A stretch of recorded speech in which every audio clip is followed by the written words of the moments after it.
E o governo dos Estados Unidos entrou em paralisação nesta semana após o Congresso não aprovar um projeto orçamentário para estender o financiamento federal.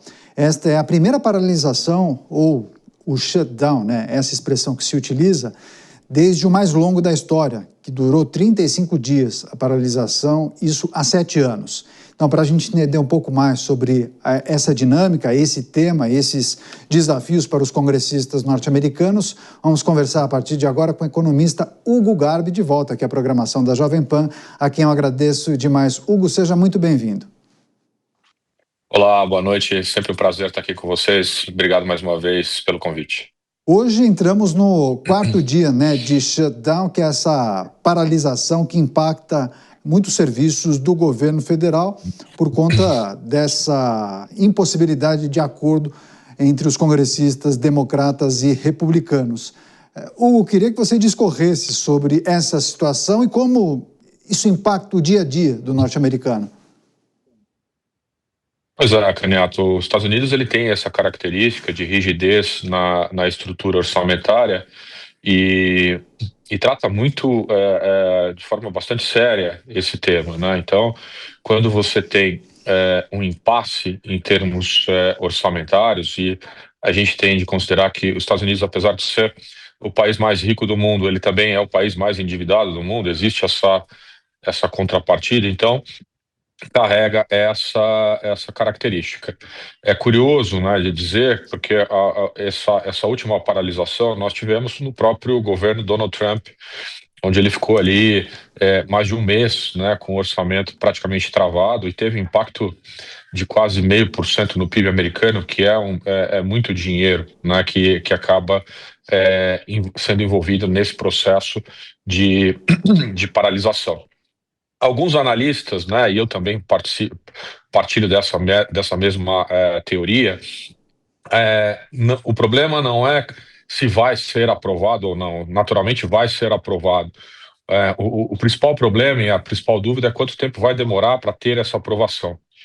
Porque cada dia que passa é menos orçamento, é menos dinheiro na economia americana, e a gente já começa a sentir sinais, por exemplo, no emprego, né? Então, existe esse impacto brutal, um impacto importante na economia americana, começa ali a ter um impacto inicial em serviços mais básicos, como lazer, né, serviços não essenciais, mas chega uma hora que começa a ter um impacto em serviços essenciais como saúde e segurança. Então, republicanos e democratas estão empenhados, né, em reuniões, inclusive agora no final de semana, e na próxima semana, em tomar decisões importantes e acordos para que votem no orçamento e tenha aí uma retomada natural da economia americana. Agora, esse impasse naturalmente tem a ver com algumas questões específicas em relação à agenda defendida pelos democratas versus a maneira como os congressistas republicanos entendem que é preciso se debruçar para tratar de algumas questões. E me parece que o recurso destinado à saúde, aquele programa icônico, né, dos democratas, o Obamacare, tem muito a ver com a liberação de recursos para esse programa. Mas também deflagra um problema grave de articulação. Você não acredita também que, em algum momento, os parlamentares, pelo menos os republicanos, não conseguiram avançar com a sua agenda, né? Então, deflagra aí um problema sério de articulação. Natural, sim, e sem dúvida, natural que existe também um componente político muito forte, e como você bem disse, os republicanos têm um dever de casa de fazer essa agenda antes desse processo de votação, e agora vem à tona esse fracasso, né, a gente pode dizer assim, que na articulação política, porque a aprovação do orçamento também é uma articulação política importante para qualquer governo, assim como nos Estados Unidos ou no Brasil, ou qualquer país democrático, né? Então, de fato, existe esse ponto de articulação política, existe também, né, um desgaste natural do governo na situação, uma vez que cada dia, como a gente disse, cada dia que passa existe um impacto direto na economia americana, né? Então, agora é o momento de entrar em um acordo, porque quem começa a pagar esse preço é o cidadão americano. Pois é, vamos acompanhar os próximos capítulos. Deixa eu pedir licença para o Hugo chamar o Cristiano Vilela, que vai participar também da entrevista e vai formular uma questão para o nosso convidado. Com você, Vilela. Hugo, boa noite, satisfação recebê-lo aqui no Jornal Jovem Pan. Hugo, dá para a gente fazer ali alguma avaliação de que forma o shutdown dos Estados Unidos ele pode impactar na questão da cotação do dólar aqui no Brasil? Dá para a gente visualizar que teremos talvez um período um período maior de dólar baixo do que em relação àquilo que nós tínhamos, por exemplo, um ano atrás? Boa noite, Cristiano. Prazer falar com você mais uma vez.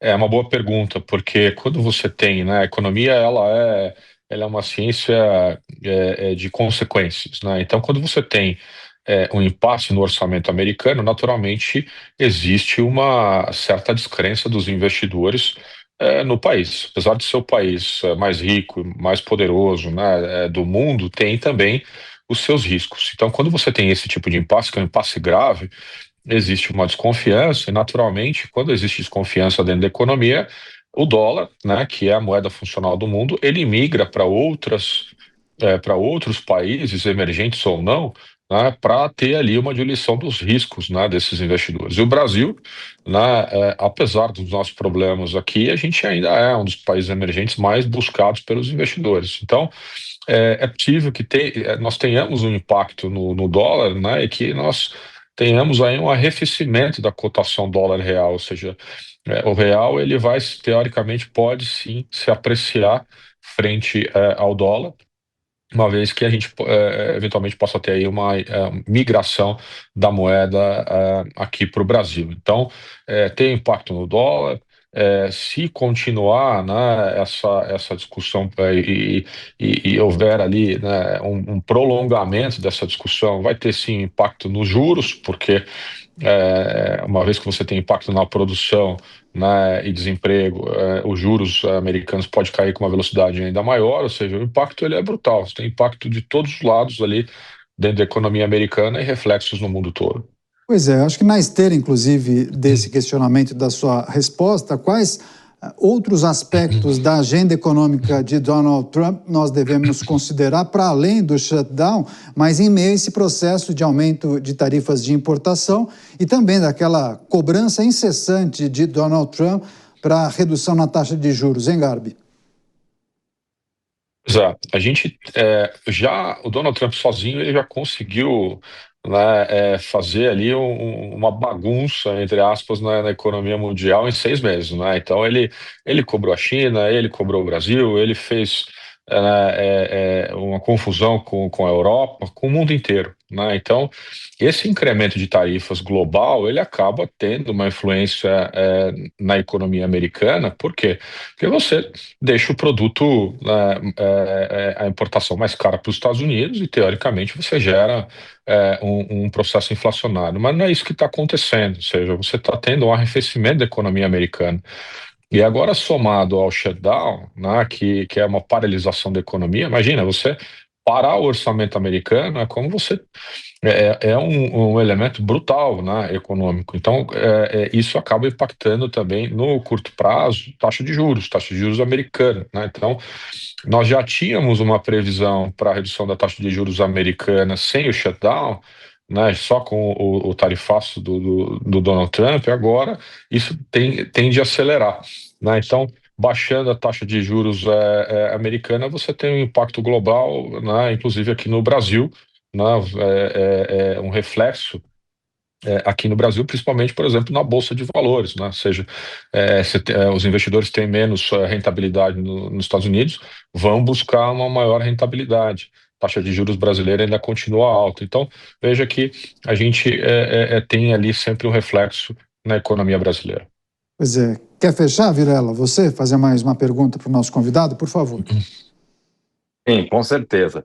Eu vou fazer uma pergunta relacionada à condução da economia dos Estados Unidos por parte do presidente americano Donald Trump. Nós estamos aí completando praticamente 9 meses de mandato do presidente americano. deixando de lado, claro, o aspecto polêmico de política e de declarações e de aspecto de geopolítica internacional, mas focando, analisando pontualmente a questão da economia. Dá para dizer que esses 9 meses de governo Donald Trump tem sido uma surpresa e que ele está talvez apresentando uma realidade no comando dos Estados Unidos um pouco diferente daquilo que se imaginava, especialmente por parte do mercado? Olha, Vilela, pode dizer que sim, né? Apesar do Donald Trump, né, ser ali o Donald Trump é um executivo experiente, ele é um empresário experiente, ele é um ótimo negociador, né? Ele sabe negociar, ele é um político experiente e se diz, né, se vende como um liberal. Só que na prática, as políticas que ele implementou nesses primeiros meses de mandato, de fato, não são medidas liberais, né? Fazer intervenção no Federal Reserve, né? Ou seja, esse embate com o Federal Reserve, muito parecido com o embate do governo federal e Banco Central que nós temos aqui no Brasil.